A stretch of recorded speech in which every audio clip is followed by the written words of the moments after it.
നമസ്കാരം. ഒരു ഐതിഹ്യമാണെന്ന് പറയാൻ പോകുന്നത്. ദക്ഷിണേന്ത്യയിലെ പ്രസിദ്ധമായിട്ടുള്ള ഒരു അമ്പലം ശുചീന്ദ്രത്തെക്കുറിച്ച് കേട്ടിട്ടുണ്ടാവും അല്ലേ? ത്രിമൂർത്തികളായിട്ടുള്ള ബ്രഹ്മാവ്, വിഷ്ണു, ശിവൻ എന്നിവരെ സങ്കല്പിച്ചിട്ടുള്ള ഒരു ക്ഷേത്രമാണ് ശുചീന്ദ്രം. കൂടുതൽ പ്രാധാന്യം ഇവിടെ ശിവനാണ്. കന്യാകുമാരി ജില്ലയിലെ ഏറ്റവും പഴക്കേറിയുള്ള ക്ഷേത്രങ്ങളിൽ ഒന്നാണ് ശുചീന്ദ്രം ക്ഷേത്രം. നാഗർകോവിൽ കന്യാകുമാരി രാജവീഥിയിൽ സ്ഥിതി ചെയ്യുന്ന ഈ അമ്പലത്തിന് ആയിരക്കണക്കിന് വർഷങ്ങളുടെ പഴക്കമാണുള്ളത്. പരശുരാമൻ സ്ഥാപിച്ചു എന്ന് ആണ് വിശ്വസിക്കപ്പെടുന്നത്. 108 ശിവക്ഷേത്രങ്ങളിൽ ഒന്നാണിത്. തമിഴ്നാടിൻ്റെ ഭാഗമാകുന്നതിന് മുമ്പ് തിരുവിതാംകൂറിലായിരുന്നു ഈ ക്ഷേത്രം. അവിടുത്തെ ഏറ്റവും വലിയ ക്ഷേത്രങ്ങളിൽ ഒന്നായിരുന്നു. ഇപ്പോഴും ധാരാളം മലയാളികൾ ഇവിടെ ദർശനത്തിന് എത്താറുണ്ട്. കേൾക്കുന്ന പലരും ശുചീന്ദ്രത്ത് പോയിട്ടുണ്ടാവും, ദർശനം നടത്തിയിട്ടുണ്ടാവും എന്നറിയാം.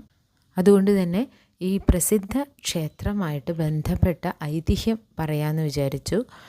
ഭാരതത്തിലെ ഏറ്റവും വലിയ ഹനുമത് വിഗ്രഹങ്ങളിൽ ഒന്ന് ഇവിടെയാണുള്ളത് കേട്ടോ. പിന്നെയും ധാരാളം ഉപദേവതാ പ്രതിഷ്ഠകളുള്ള ക്ഷേത്രമാണിത്. ഇപ്പോൾ തമിഴ്നാട് സർക്കാരിൻ്റെ ഉടമസ്ഥതയിലാണുള്ളത്. അപ്പോൾ ഐതിഹ്യം എന്താണെന്ന് വെച്ചാൽ പ്രധാനമായിട്ട് 2 ഐതിഹ്യമുണ്ട്. ഒന്ന് അത്രി മഹർഷിയുടെ ഭാര്യ അനസൂയയുടെ പാതിവൃത്യമായിട്ട് ബന്ധപ്പെട്ടതാണ്. ദേവന്മാരുടെ രാജാവായിട്ടുള്ള ദേവേന്ദ്രൻ, അതായിട്ട് ശുചീന്ദ്രത്തെ ബന്ധപ്പെടുത്തി വേറൊരെണ്ണമുണ്ട്. അപ്പോൾ എന്തായാലും അത്രി മഹർഷിയുടെ വാസകേന്ദ്രമായിരുന്നു പണ്ട് ജ്ഞാനാരണ്യം എന്നറിയപ്പെട്ടിരുന്ന ഈ സ്ഥലം. ഭർത്താവിനെ ദൈവമായി കണ്ട് ആരാധിച്ചിരുന്ന ഒരു സ്ത്രീയായിരുന്നു അനസൂയ, അത്രി മഹർഷിയുടെ ഭാര്യ. അങ്ങനെ അനസൂയമൊത്ത് അത്രി മഹർഷി കഴിയുമ്പോഴുണ്ടായ ഒരു സംഭവം ഈ ക്ഷേത്രത്തിൻ്റെ ഉൽപ്പത്തിക്ക് കാരണമായി എന്നാണ് പറയുന്നത്. ഒരിക്കൽ അവിടെ മഴ പെയ്യാതെയായി. അതിൻ്റെ കാരണം അന്വേഷിച്ച് തപസ്സനുഷ്ഠിച്ച മഹർഷിക്ക് ഉത്തരം നൽകാൻ ത്രിമൂർത്തികൾക്ക് പോലും ആയില്ല. പിന്നീട് ദേവേന്ദ്രനെ പ്രീതിപ്പെടുത്തി മഴ പെയ്യിക്കാനായിട്ട് അത്രി മഹർഷി ഹിമാലയത്തിലേക്ക് പോയി തപസ് ചെയ്യാനേ. അപ്പോൾ അനസൂയ ജ്ഞാന ആരണ്യത്തിലെ ഒറ്റയ്ക്കാണെന്ന ചിന്ത മഹർഷിയെ ആദ്യം അതിന് സമ്മതിച്ചില്ല, ഒറ്റയ്ക്കാക്കി പോകണ്ടെന്ന് വെച്ചു. എന്നാലും മഹർഷിയുടെ ധർമ്മസങ്കടം മനസ്സിലാക്കിയ ദേവി ഭർത്താവിനോട് ലോക നന്മയ്ക്കായിട്ടല്ലേ, അതുകൊണ്ട് തീർച്ചയായിട്ടും അങ്ങ് ഹിമാലയത്തിൽ പോവുക തന്നെ വേണം എന്ന് അപേക്ഷിക്കുകയാണ്. അങ്ങനെ മഹർഷി യാത്രയാകും മുമ്പ് അദ്ദേഹത്തിൻ്റെ കാല് കഴുകിയ വെള്ളമെടുത്ത് അനസൂയ സൂക്ഷിച്ചു. ഭർത്താവിൻ്റെ അഭാവത്തിലെ തനിക്ക് ശക്തി നൽകാൻ, ധൈര്യം നൽകാൻ എന്തായാലും അത് ഉതകുമെന്ന് വിചാരിച്ചവർ ചെയ്തു. പൂജകളും പ്രാർത്ഥനകളുമായിട്ട് അവർ ഭർത്താവിൻ്റെ അഭാവത്തിൽ ഭക്തിയോടുകൂടി അവിടെ കഴിഞ്ഞു. അങ്ങനെ ഈ അനസൂയയുടെ ഈ ഭക്തിയുടെയും പാതിവ്രത്യത്തിൻ്റെയും ഒക്കെ കഥ നാരദ മഹർഷി ലക്ഷ്മി, സരസ്വതി, പാർവതി അങ്ങനെയുള്ള 3 ദേവിമാരുടെ ചെവികളിൽ എത്തിക്കുകയാണ്. അനസൂയയുടെ ഭർത്താവിനോടുള്ള ഭക്തി, ആത്മവിശ്വാസമൊക്കെ അറിഞ്ഞ ദേവിമാരെ അവരെ പരീക്ഷിക്കാൻ തീരുമാനിച്ചു. ഇതിനായി മൂവരും അവരവരുടെ ഭർത്താക്കന്മാരെ അനസൂയയുടെ അടുത്തേക്ക് അയക്കാൻ തീരുമാനിച്ചു. അപ്പോൾ സരസ്വതി ദേവിയുടെ ഭർത്താവാണോ ബ്രഹ്മദേവൻ എന്നുള്ള കാര്യമൊക്കെ തർക്കവിഷയമാണ്. എന്തായാലും ഈ കഥയിൽ ഈ 3 ദേവിമാർ പറഞ്ഞ് ഈ ത്രിമൂർത്തികൾ അനസൂയയുടെ അടുത്തേക്ക് വരുന്നുണ്ട് കേട്ടോ. അപ്പോൾ തുടർന്ന് ദേവിമാരുടെ വാക്ക് കേട്ട് ത്രിമൂർത്തികളായിട്ടുള്ള വിഷ്ണു, ശിവൻ, ബ്രഹ്മാവ് അനസൂയയുടെ അടുത്തെത്തി. സന്യാസിമാരുടെ വേഷത്തിലാണ് അവരെത്തിയത്. എന്നിട്ട് അനസൂയയോട് ഭിക്ഷ ചോദിച്ചു. അനസൂയ അതിന് തയ്യാറായിട്ട് എത്തിയപ്പോൾ മൂവരും ഒരു കാര്യം അറിയിക്കുകയാണ്. എന്താ അത്? വിവസ്ത്രയായിട്ട്, നഗ്നയായിട്ട് വേണം തങ്ങൾക്ക് ഭിക്ഷയും ആഹാരവും തരാനെന്ന്.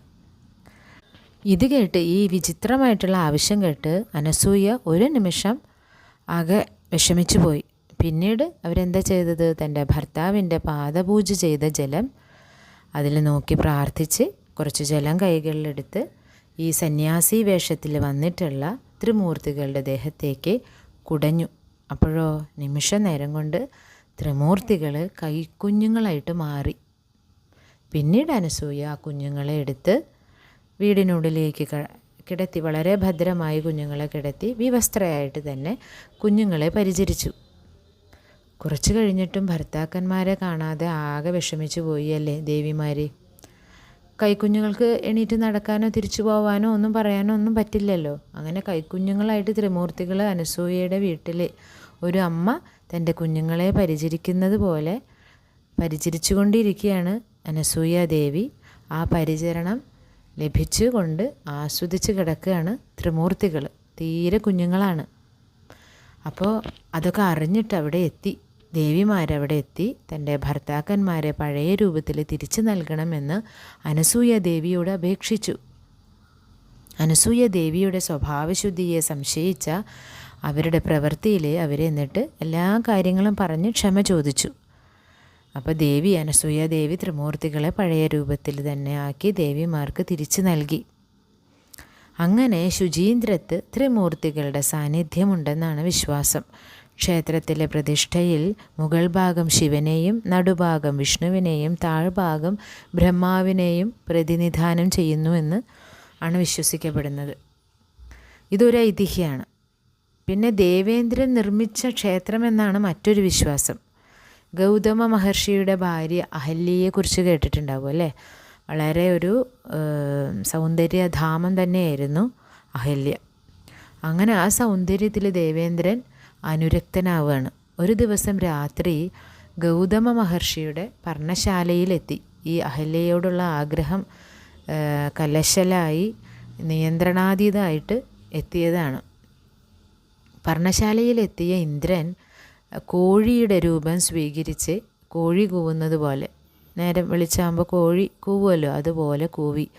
ഇത് കേട്ടുണർന്ന ഗൗതമ മഹർഷി നേരം പുലർന്നു എന്ന് കരുതിയിട്ട് പൂജകൾക്കായിട്ട് തൊട്ടടുത്തുള്ള നദിക്കരയിൽ പോയി.